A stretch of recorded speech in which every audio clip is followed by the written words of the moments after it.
মানুষ যখন সেজদায় যায় না, তো পাশের দাঁড়ানো ফেরেশতা বলতে থাকে, এই লোকটা যদি জানতো এখন কার সাথে কথা বলতেছে, যদি একটু দেখতো, যদি একটু বুঝতো যে কার সাথে কথা বলতেছে, তো কিয়ামত পর্যন্ত ওকে এখান থেকে কেউ সরাইতে পারত না।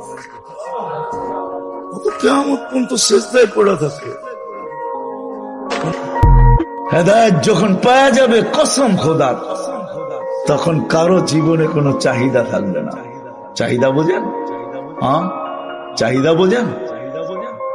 চাহিদা থাকবে না, না পাওয়ার বিরুদ্ধে কোনো অভিযোগ থাকবে না। সবার জীবনে দুটা জিনিস আসবে, শুকুর আর সবর।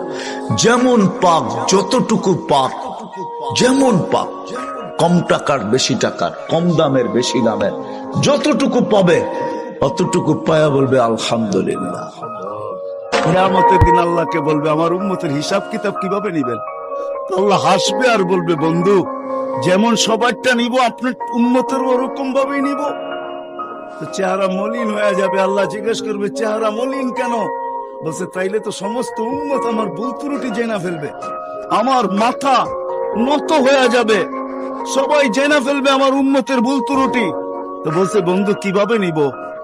আমাকে নিতে দেন।